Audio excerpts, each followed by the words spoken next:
है। अब देखिए हो क्या रहा है, उर्दू की पढ़ाई का सिलसिला रोज़ बरोज़ सिमटता चला जा रहा है। आप बिहार की बात करें, उर्दू दूसरी सरकारी ज़ुबान है। बगल की रियासत में झारखंड में भी ये दूसरी सरकारी ज़ुबान है। लेकिन आप देखें कि उर्दू को लेकर जो बहालियां हैं किस तरह से खाली पड़ी हुई हैं। उर्दू के जो भी ओहदे टीचर के हैं वह भी बड़े पैमाने पर खाली पड़े हुए हैं। और हद तो ये है कि जो TET होता है, टीचर्स एलिजिबिलिटी टेस्ट, उसमें जो उर्दू टीचर के लिए मुकाबले होते हैं और उसके रिज़ल्ट आने के बाद भी उनकी तकर्री नहीं होती है। तो ये एक तरफ से सरकार के रवैये को ज़ाहिर करता है। अभी हाल में आपने देखा होगा 2 दिन पहले नेशनल ह्यूमन राइट्स कमीशन की बहालियाँ आईं। 5 ओहदे जो है सो उर्दू के लिए भी वहाँ हैं, लेकिन उर्दू की बहाली नहीं हुई। उसमें जो नोटिफिकेशन आया है उर्दू का जिक्र नहीं है, कन्नड़ का है, पंजाबी का है, दूसरी ज़ुबानों का है, लेकिन उर्दू का नहीं है। तो ये क्या है? आप देख रहे हैं बिहार आजकल और मैं हूं इमरान अली। आज यहां पर हमारे साथ बातचीत करने के लिए हैं रिटायर्ड प्रोफेसर अली इमाम खान साहब।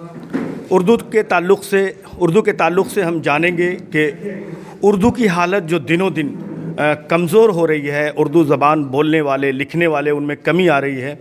क्या वजह है कि कुछ ख़ास प्रोग्राम तक ही ये उर्दू अब महदूद है, मुशायरे या जो इस तरह के नशस्त हैं उन तक ही।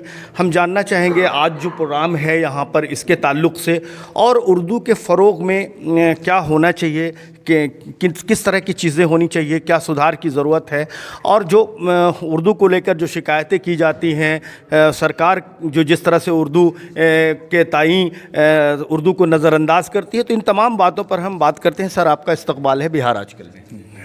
जी, सबसे पहले हम अपने व्यूवर्स के लिए आपका तारुफ आपकी ज़बानी चाहेंगे सर। मैं अली इमाम खां, मैं अभी नौकरी से सुबकदोश हो चुका हूँ।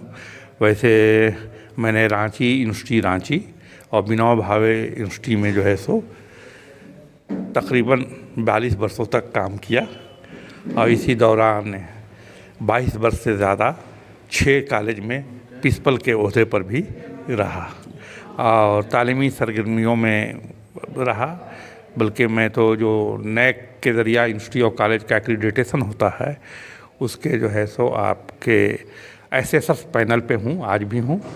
और मैं जनवादी लेखक संघ जो हमारी मरकज़ी कमेटी है उसका एक सेक्रेटरी हूँ आज के दिन में। रही बात उर्दू के मुताल्लिक़ जो बातें आपने की हैं, तो देखिए उर्दू की जो तारीख़ है वह एक अवामी ज़बान की तारीख़ है, और जब अवामी ज़बान कोई होती है तो वह अवामी तहरीक के साथ भी जुड़ती है जी। और उर्दू की ये खुसूसियत रही है, कहीं न कहीं उसका जो एक अवामी पहलू था वो आज महदूद हो गया है, तो उसको वसअत देने की ज़रूरत है। वजह क्या है सर? उसकी वजह ये है कि ये हादसा जो है सो जो पेश आया वो आज़ादी के बाद आया। मुल्क बट गया, एक नया मुल्क वजूद में आ गया पाकिस्तान, और वहाँ की सरकारी ज़बान उर्दू हो गई। उसका असर जो है सो वो पड़ा, दुश्मन ज़बान हो गई। आज तो दुश्मन ज़बान मानी जाती है, क्योंकि उर्दू जो कि सभी लोगों की ज़ुबान होती थी, उसमें मज़हब का कोई मामला नहीं था। आज उर्दू को मुसलमानों की ज़ुबान करार दे दिया गया है। सबसे बड़ा ख़तरा ये है, आज भी ये सिर्फ मुसलमानों की ज़ुबान नहीं है। मैं एक चिकबस्त का एक शेर आपके सामने पेश कर रहा हूँ। नहीं, ज़िंदगी क्या है अनासिर में ज़हूरे तरतीब, मौत क्या है इन्हीं अज़्ज़ा का परेशान होना। अब कितना साइंसी ख्याल जो है सो इस 2 मिसरे के शेर में है, और चिकबस्त मुसलमान नहीं थे। तो ये एक मिसाल मैं दे रहा हूँ। तारीख़ से اردو ادیبوں اور جو مصنف ہیں ان کی میں مثال دے سکتا ہوں کہ غیر مسلم بہت زیادہ تھے. راجندر سنگھ بیدی کا نام آپ جانتے ہیں, مہدی کنور سنگھ کا نام آپ جانتے ہیں, کشن چندر کا نام آپ جانتے ہیں, اور بہت سارے نام ہیں, ہے نہیں. اور جب اردو کو لے کر کے کملیشور جی نے ایک بحث چھڑی تھی, یہ بات 80s کی ہے, مجھے یاد ہے, تو اس کے ایک طرف کشن چندر تھے, وہ مسلمان نہیں تھے لیکن اردو کے مصنف اور ادیب تھے. کملیشور جی کا کہنا تھا کہ اردو کا جو ہے رسم الخط بدل دینا چاہیے, اسے دیوناگری میں لکھنے سے اس کی جو ہے نا عوامی پہنچ بڑھ جائے گی, جی یہ کہنا تھا. لیکن کشن چندر اور بہت سارے لوگ ایسے تھے جو اسے متفق نہیں تھے, اور اس کی وجہ بہت صاف تھی کہ اردو کی دو ہی خصوصیت ہے جس سے اس کی تشخیص ہے, اس کی پہچان ہے, شناخت ہے, اور وہ ہے کہ اس کا رسم الخط اور اس کا جو ہے سو آپ کو جس کو کہ تلفظ کرتے ہیں. اب دیکھیے لوگ غلطی سے کہہ دیتے ہیں کہ صاحب یہ تو عربی اور فارسی سے لکھی جاتی ہے, لیکن آپ دیکھیں گے کہ جو اکشر جسے کہتے ہیں ہندی میں, تو جو عربی کے اکشر ہیں وہ کم ہیں, فارسی کے اس سے زیادہ ہیں, اور اردو کے اس سے بھی زیادہ ہیں. تو ہو بہو عربی اور فارسی جو ہے سو اردو نہیں ہے.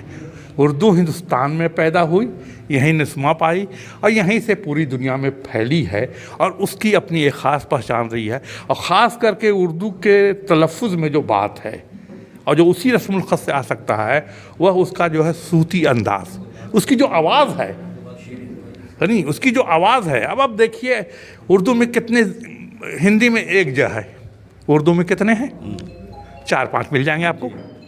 اسی طرح سے گ کی بات کریں گے تو ہندی میں ایک گ ہے, اردو میں کئی مل جائیں گے. ہندی میں ایک ک ہے, اردو میں کئی ہیں. زبان, کوئی بھی زبان جو ہے نا وہ کسی مذہب سے جڑی ہوئی نہیں ہے. زبان کے جو بولنے والے ہیں, اس میں جو اپنی بات کرنے والے ہیں, یہ ایک طریقہ ہے کمیونیکیشن کا, ترسیل کا ذریعہ ہے, اور اس ذریعے میں مذہب کا کچھ حصہ آ سکتا ہے. اس کو اور بھی مذہب اس لیے کہہ دیتے ہیں کہ مدرسوں میں سے ہی جڑی ہوئی زبان ہے, لیکن سچائی یہ ہے کہ آج اردو کو اگر سب سے زیادہ کہیں سے بچانے کی کوشش ہو رہی ہے تو وہ مدرسوں ہی سے ہو رہی ہے. اس سے ہم انکار نہیں کر سکتے ہیں. یہ میری بات بہتوں کو بری لگے گی لیکن میں اسے انکار نہیں کر سکتا ہوں. تو یہ ساری چیزیں ہیں, اور دونوں طرح میں نے کہا نا کہ دونوں طرح سے آپ کو پہل کرنی ہوئی. ایک تو ہے کہ اردو داں طبقہ اس کو سمجھے کہ اردو کی حفاظت کی پہلی ذمہ داری وہ جو ہے سو اردو داں طبقہ پر ہے, اور اس کے لیے بہت سارے طریقے ہیں. دوسروں کو, آج لوگ نوجوان اردو سیکھنا چاہتے ہیں, اب دیکھتے ہیں کہ بات میں جب کچھ لکھے گا تو ایک اردو کا شعر کوٹ کر دے گا, بات کرے گا تو اردو کا شعر, تو وہ چاہتا ہے کہ ہم اردو سیکھیں, اردو بولے. آخر میں ہم کچھ شعر سے ہی ختم کرتے ہیں آپ کے انٹرویو کو, جو شعر آپ کو پسند ہو. دیکھیے شعر تو بہت پسند ہیں. مجھے یاد آتا ہے جب میرا بی پی ایس سی کا انٹرویو ہو رہا تھا, تو بی پی ایس سی میں میرا ایک پرچہ اردو کا بھی تھا, اردو ادب کا پرچہ تھا. تو انٹرویو میں لوگوں نے جب کہا کہ چلیے ساری بات ہو گئی, کوئی شعر سنائیے, تو شعر سنائیے. تو وہ کمار ومل تھے اس وقت, چیئرمین تھے, ڈاکٹر کمار ومل تھے. تو میں نے کہا کہ چلیے ٹھیک ہے, میں ایک شعر آپ کو پیش کر رہا ہوں. یعنی